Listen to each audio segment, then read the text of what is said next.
আব্বাজান আদম আলাইহিস সালামের হাসি আসলেন, সুবহানাল্লাহ বলেন। হাসি দেওয়ার সঙ্গে সঙ্গে বললেন আলহামদুলিল্লাহ। কি বলি আমরা? আলহামদুলিল্লাহ। কার প্রশংসা? এই প্রশংসা করেছিলেন আল্লাহ। আমাকে মাটি দিয়ে তৈরি করে আমার মাটির দেহের মধ্যে আপনি সুন্দর রূহ দান করে আমার জীবন দান করেছেন, বলেন সুবহানাল্লাহ। আমার মাটির পিঞ্জরায় রূহ দিয়া আমার জীবনটা দান করেছেন, বলেন সুবহানাল্লাহ। হযরত আব্বাজান আদম আলাইহিস সালাম সঙ্গে সঙ্গে বললেন আলহামদুলিল্লাহ। ও আল্লাহ, তোমার শুকরিয়া আদায় করি, তোমার প্রশংসা করি, আমার যে কত সুন্দর জবান আপনি আমাকে দান করলেন, বলেন সুবহানাল্লাহ। কিন্তু মা বোনরা খেয়াল করলেন, এই যে আব্বাজান আদম আলাইহিস সালামকে জান্নাতের মধ্যে রেখে দিলেন আমার আল্লাহ রাব্বুল আলামিন, এই জান্নাতের মধ্যে রেখে দিলেন হযরত আদম আলাইহিস সালামকে আমার আল্লাহ ঘোষণা করে দিলেন, আদম রে ও আল্লাহ,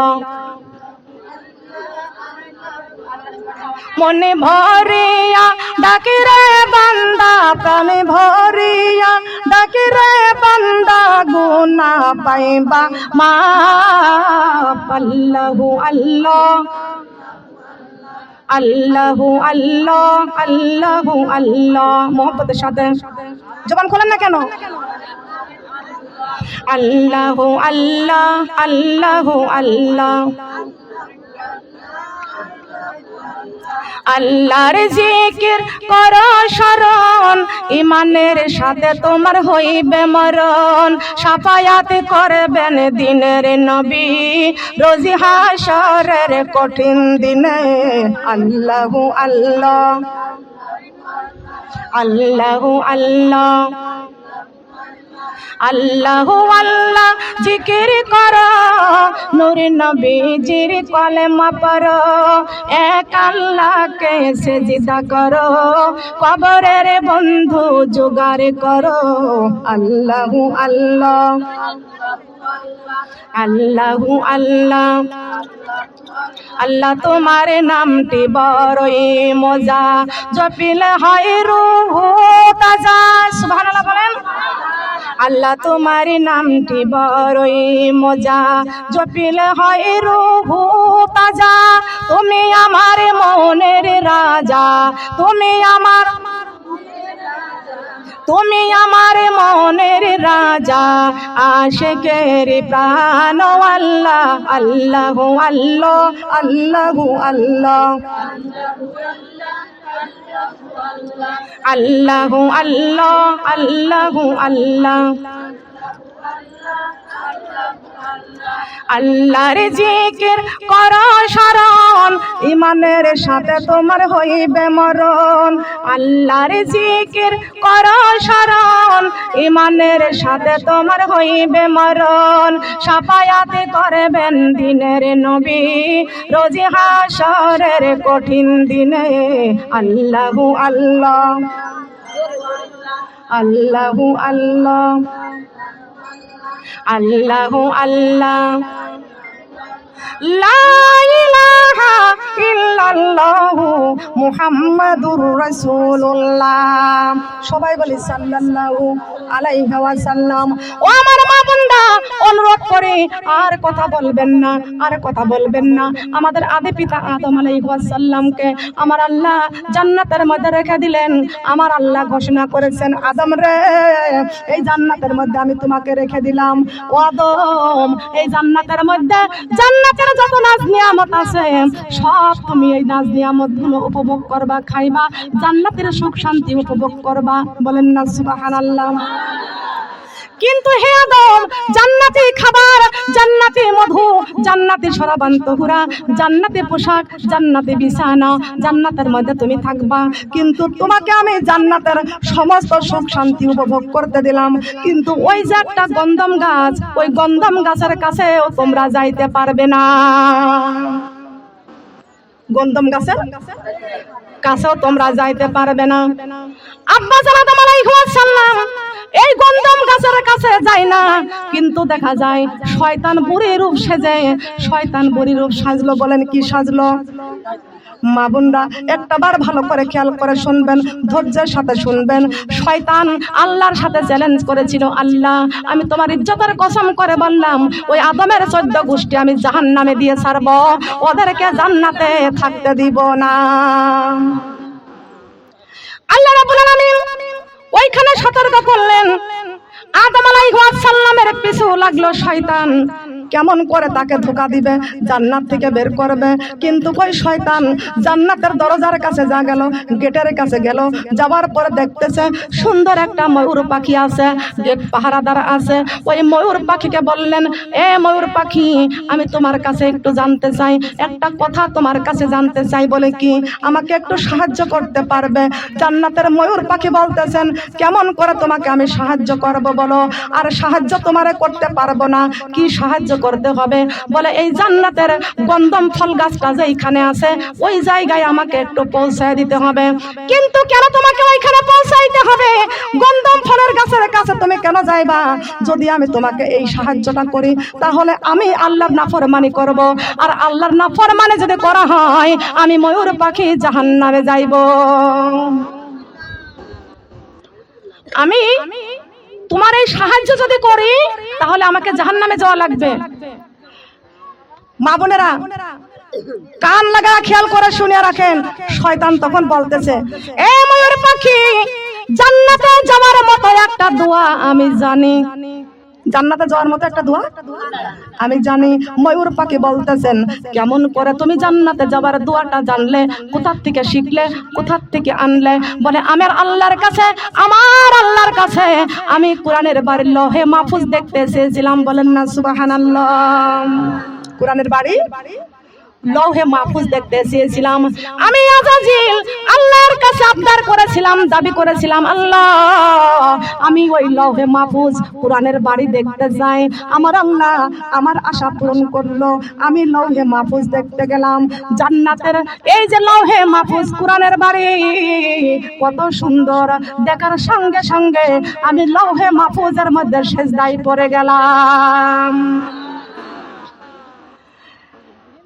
লৌহে মাহফুজে আমি আজাজিল যখন সেজদায় পড়ে গেলাম, সেজদার থেকে আবার মাথা তুলে দেখি আরশের মধ্যে সুন্দর একটি দোয়া লেখা আছে।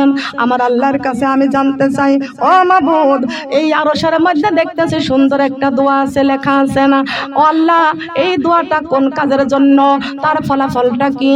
ও আল্লাহ তার গুরুত্বটা কি? তার দামটা কি?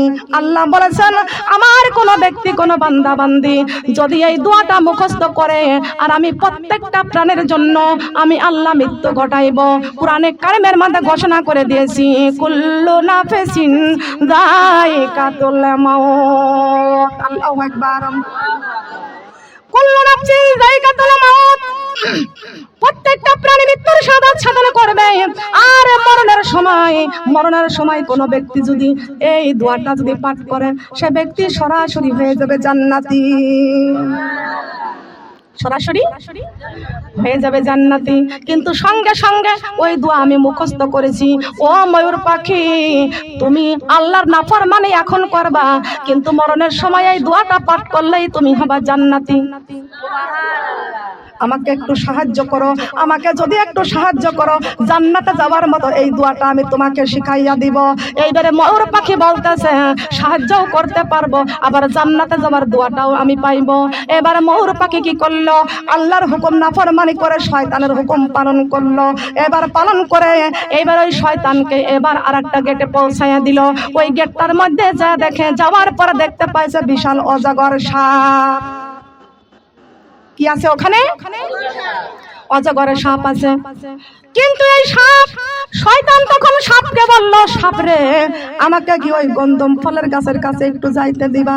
তখন সাপ বলতেছে, যদি তোমাকে ওই গন্ধম ফলের গাছের কাছে যদি আমি পৌঁছায়া দিই, আল্লাহ তো ওইখানে যাইতে কাউকে নিষেধ করেছেন, ওখানে যাওয়া নিষেধ, যাওয়া যাবে না।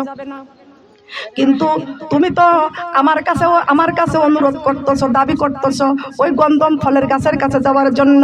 যদি আমি তোমাকে সাহায্য করি তাহলে আমি আল্লাহর নাফরমানি করব, আর আল্লাহর নাফরমানি যদি করি তাহলে আমি হয়ে যাব জাহান্নামী। শয়তান বলতেছেন, সাপ তুমি জাহান্নামে যাইবে না, জান্নাতে যাওয়ার মতো একটা দোয়া আমি তোমারে শিখাইয়া দিচ্ছি, তুমি জান্নাতে যাইতে পারবা। এখন তুমি আমাকে সাহায্য করো, আল্লাহর নাফরমানি করবা, কিন্তু জান্নাতে যাওয়ার মতো একটা আমল আমি তোমারে দিয়ে যাব, দোয়াটা তুমি পড়বা। বলে ঠিক আছে, তুমি আমার সেই দোয়াটা আমারে শিখাইয়া দিবা। ঠিক আছে, আমি এই দোয়াটা পাঠ করলে যদি জান্নাতে যাইতে পারি তাহলে তোমারে সাহায্য করব। আমি সব বিশাল বড় হা করব, আর আমার মুখের মধ্যে তুমি বসবা, আর আমি নিয়ে যাইয়া তোমারে গন্ধম ফলের গাছের কাছে পৌঁছাইয়া দিব। এই সব হা করলো, এই মুখের মধ্যে শয়তান বসলো আর সাপ নিয়ে যাইয়া গন্ধম ফলের গাছের কাছে পৌঁছে দিল। এবার শয়তান ওই গাছের কাছে যা বসলো, সাপ আল্লাহর নাফরমানি করে শয়তানের সাহায্য করলো। কথা বলেন ঠিক না বেঠিক? ও মা বোনরা, কচুর মতো কচু হলে অল্প জালে সেজে, আর বোঝার মতো মানুষ হইলে অল্প জালে সেজে। আল্লাহর কোরআনের রাস্তায় যারা চলতেছে তাদের সাহায্য কেউ করে না, শয়তানের রাস্তায় যারাই চলে লক্ষ লক্ষ টাকা তাদের পিছনে সাহায্য করে। কথা বলেন ঠিক না বেঠিক? কষ্ট লাগছে? আমি কি ঠিক বলেছি না ভুল বলেছি? খেয়াল করতে হবে। এবার দেখা যায় এই সব শয়তানকে সাহায্য করলো, শয়তানকে সহযোগিতা করলো। আল্লাহ বলেছেন ওই গন্ধম ফলের গাছের কাছে যাওয়া নিষেধ, কিন্তু সাপ আমার নাফরমানি করে সেই জায়গায় শয়তানকে পৌঁছাইয়া দিল। এই শয়তান মানুষের মতো রূপ ধরলো, একটা বুড়ি মা সাজলো। বুড়ি সাজিয়া এই শয়তান গন্ধম ফলের গাছের কাছে সুন্দর করে সুর লাগাইয়া কান্দে। কেমন করে কান্দে? সুর লাগাইয়া কান্দে। এই কান্নার সুরের আওয়াজ, এই কান্নার সুরের আওয়াজ আমার মা হাওয়া আলাইহিস সালামের কানে পৌঁছে গেল। ও আমার মা বোনেরা, একটাবার খেয়াল করে কান লাগান, ভালো করে খেয়াল করে শুনুন। আজকে দেখা যায় হিন্দুদের দুর্গা পূজা হচ্ছে, মুসলমানরা না গেলেও তাদের পূজা হয় না। খবরদার খবরদার, সারা জীবন আপনি ইবাদত বন্দেগী করেছেন, কোন হিন্দুর মেলার থেকে আপনি যদি একটা জিনিস যদি আপনার সন্তানকে দিয়ে আনাইয়া যদি ওইটা খান, আল্লাহর কসম আপনার 40 বছরের ইবাদত নষ্ট হয়ে যাবে। খবরদার খবরদার, কোন মুসলমানের সন্তান হিন্দুদের মেলায় যাইতে পারবে না। মেলার মাঠে যারা যায় ওরা হলো শয়তান, মেলার মাঠে যারা যায় ওরা হলো শয়তান। ও আমার মা বোনরা, আমরা কি শয়তানের গোলাম না আল্লাহর গোলাম? আমরা কার গোলাম? খবরদার খেয়াল করবেন, লক্ষ্য করবেন। এই শয়তান ওই গন্ধম ফলের গাছের কাছে যখন কাঁদতেছে, এই কান্নার আওয়াজটা আমার মা হাওয়া আলাইহিস সালামের কানে তখন পৌঁছিয়ে গেছেন, কানের তখন পৌঁছিয়ে গেছেন। এমন সময় আমার মা বোনরা, হাওয়া আলাইহিস সালাম ওই বুড়ি শয়তানের কাছে তখন আসলো। বুড়ি শয়তানের কাছে আসিয়া বলতেছেন, ও বুড়ি মা, তুমি কান্দো কেন? কি জন্য কান্দতেছো? বলে আমার মনে সবচাইতে বড় দুঃখ। কিসের দুঃখ তোমার গো? বলে আমার মনে একটাই দুঃখ, আল্লাহ রাব্বুল আলামিন সবচাইতে উত্তম এই গন্ধম ফল গাছ তৈরি করেছে, কিন্তু এই উত্তম খাবার গন্ধম ফল, এই খাবারের থেকে হাওয়া আর আদমকে বঞ্চিত করে রেখে দিয়েছে। হাওয়াকে আদমকে বঞ্চিত করলো। হাওয়া আলাইহিস সালাম বলতেছেন, বুড়ি মা, এই গন্ধম ফলের মধ্যে কি ক্ষমতা আছে? এবং শয়তান তখন বলতেছে, এই গন্ধম ফল যদি কেউ খায় তাহলে আল্লাহর যেই ক্ষমতা তার সেই ক্ষমতা হয়ে যাবে। এ হাওয়া, এই গন্ধম ফল খাইতে আল্লাহ তোমাকে কেন নিষেধ করলো? এই গন্ধম ফল খাইতে আল্লাহ তোমাকে কেন নিষেধ করলো? আল্লাহর যেই ক্ষমতা, এই গন্ধম ফল খাইলে তুমিও সেই ক্ষমতা পাইবা। এই জন্য আল্লাহ এই গন্ধম ফল থেকে তোমাকে বঞ্চিত করেছে। হাওয়া রে, এই গন্ধম ফল তুমি একটু খেয়ে দেখো, এর মজা কেমন। জান্নাতের মধ্যে যত রকমের খাবার আছে, হাওয়া সবচাইতে খাবারের স্বাদ আছে গন্ধমের মধ্যে। কথা বলেন ঠিক না বেঠিক? আছে কি আছে না? এই চুপ থাকেন তো, গাছে উঠাইতে ময়টান মারেন কেন আপনি? এতগুলো জনগণ কিসের জন্য আসছে? খেয়াল করতে হবে। কষ্ট লাগছে? এগুলো সাউন্ডগুলো ঠিক করে দিতে হয়, নাহলে কথাগুলো সুন্দর মতো বলা যায় না। ও আমার সাতক্ষীরাবাসীর মা বোনরা, খেয়াল করেন। আমি গত বছরেও এই সাতক্ষীরায় ভোমরাতে মাহফিলে আসছিলাম, সেখানে ওয়াজ করেছিলাম, কিন্তু তখন তো ছিল একটা শয়তানের দল। ওই শয়তানদের দলের জন্য আমি আল্লাহর কোরআনের কথা মন খুলে বলতে পারি নাই। আজকে কিন্তু কিছু কথা হলো আল্লাহ রাব্বুল আলামিন আমার জবান দিয়ে যেন আপনাদেরকে শিক্ষা দিতে পারি। খেয়াল করতে হবে। শয়তান বলতেছেন, হাওয়া এই গন্ধম ফল খাইলে তোমার ক্ষমতা বেড়ে যাবে, এই জন্য আল্লাহ তোমাকে ওই খাবার থেকে বঞ্চিত করেছে, একটু খাও। হাওয়া আলাইহিস সালাম এবার ওই শয়তানের কথা মতো গন্ধম ফল একটু খাইলো, খাবার সঙ্গে সঙ্গে বেহেশতের পোশাক গায়ের থেকে উড়ে চলে গেল, আর নাই। এবার উলঙ্গ অবস্থায় হাওয়া আলাইহিস সালাম আমাদের আব্বাজান আদম আলাইহিস সালামের কাছে পৌঁছে গেছেন। আব্বাজান আদম আলাইহিস সালাম হাওয়ার এই সুন্দর পোশাকটা না দেখে এখন দেখলেন যে হাওয়ার পরনে কোনো পোশাক নাই। এই অবস্থায় দেখিয়া আদম আলাইহিস সালাম এই লজ্জায় হাওয়া আলাইহিস সালামের রাগ করতে লাগলো। হাওয়া ডাক দেয়া বলতেছেন, আদম রে, এই দেখেন আপনার জন্য আমিও খাইছি, আপনার জন্য আনছি। আদম আলাইহিস সালাম খুশি কেন সেই গন্ধম ফল খায় নাই? আমরা বুখারীতে পড়েছি আদম আলাইহিস সালামকে আমাদের মা হাওয়া আলাইহিস সালাম শরবতের মধ্যে করে গন্ধম ফলটা খাওয়াইছিলেন। কি খাওয়াইছিলেন? শরবতের মধ্যে করে খাওয়াইছে। সঙ্গে সঙ্গে আদম আলাইহিস সালামের পেটে ব্যথা শুরু হয়ে গেছে। ও আমার সাতক্ষীরাবাসীর মা বোনরা, আমার আল্লাহ রাব্বুল আলামিন আদম আলাইহিস সালাম দেখেন কাঁদতেছে, আদম আলাইহিস সালাম কাঁদতেছেন। আল্লাহ রাব্বুল আলামিন ডাক দিয়া বলতেছেন, আদম রে, কেন কাঁদতেছো? কি জন্য কাঁদতেছো? আল্লাহ রাব্বুল আলামিনের কাছে আমাদের আব্বাজান আদম আলাইহিস সালাম বললেন, ও মাবুদ, আমার পেটের মধ্যে ব্যথা করতেছে, আমার পেটের মধ্যে ব্যথা করতেছে। আল্লাহ কয়, আদম রে, তোমার পেটের মধ্যে কেন ব্যথা করতেছে? জান্নাতের মধ্যে যত নাজ নিয়ামত আমি রেখে দিয়েছি, এই আদম, আমার জান্নাত হলো নির্ভেজাল, জান্নাতের খাবারও নির্ভেজাল। এই আদম, ওই জান্নাতের খাবার খাইলে পেটে ব্যথা হওয়ার কোনো কথা নাই, আছে নাকি? একদম জান্নাতের ফল খাইলে, জান্নাতের খাবার খাইলে পেটে ব্যথা হওয়ার কোনো কারণ নাই। তোমার পেটের মধ্যে কেন ব্যথা করতেছে? আব্বাজান আদম আলাইহিস সালাম বলতেছেন, আব্বাজান আদম আলাইহিস সালাম বলতেছেন, আল্লাহ, ওই গন্ধম ফল আমার পেটে ঢুকছে। বলে, কেমন করে পেটে ঢুকলো? আমার বিবি হাওয়া আমার শরবতের মধ্যে করে খাওয়াইছে। ও আমার সাতক্ষীরাবাসীর মা বোনরা, ভালো স্বামীকে নষ্ট করার মূল একমাত্র এই নারীরা। কথা বলেন ঠিক কিনা? ভালো স্বামীকে নষ্ট করার মূল এই নারীরা। কিন্তু সব নারী নয়, সব নারীকে এক পাল্লায় ওজন দেওয়া যাবে না। পুরুষ নষ্ট করার মূল একমাত্র নারী। আপনি আপনার ভালো স্বামীকে খারাপ করে ফেলেন, কথা বলেন ঠিক কিনা? আপনার স্বামী ইনকাম করে 20 টাকা, আপনি খাইতে চান 30 টাকা, কথা বলেন ঠিক কিনা? আপনার স্বামীর ভালোবাসা, আপনার স্বামীর ভালো মন্দ সবকিছু বুঝা, আল্লাহ পাক রব্বুল আলামিন এটা আপনার ঈমানের পরীক্ষা দিয়েছেন, কথা বলেন সুবহানাল্লাহ। আপনার স্বামীর ভালো মন্দ আপনাকে দেখতে হবে। 3 কালেমার বন্ধন দিয়ে মা বোনেরা যে স্বামীর ঘরে এসেছেন, খবরদার এই স্বামীকে জাহান্নাম থেকে বাঁচাবেন। স্বামীকে বলবেন, স্বামী, চাই না লাল বেনারসি শাড়ি, চাই না গহনা, কোনো কিছুই চাই না। আল্লাহ বলেছেন, ইয়া আইয়ুহান নাস, হে মানুষ, কুলু মিম্মা ফিল আরদি হালালান তাইয়্যিবান ওয়ালা তাত্তাবিউ খুতুওয়াতিশ শয়তান ইন্নাহু লাকুম আদুউম মুবিন। হে দুনিয়ার মানুষ, আমার জমিনে চলবা আর হালাল রিজিক কামাই করবা, হালালটা খাইবা। ওয়ালা তাত্তাবিউ খুতুওয়াতিশ শয়তান, শয়তান তোমাদেরকে সুদের রাস্তা দেখাইছে, ঘুষের রাস্তা দেখাইছে, স্টার জলসার জি বাংলার রাস্তা দেখাইছে। আজকে বাংলাদেশের মুসলমান, সাতক্ষীরার মুসলমান ওই জি বাংলা শয়তানের রাস্তায় পছন্দ করে, আল্লাহর রাস্তা পছন্দ করতে চায় না। কথা বলেন ঠিক না বেঠিক? খেয়াল করতে হবে।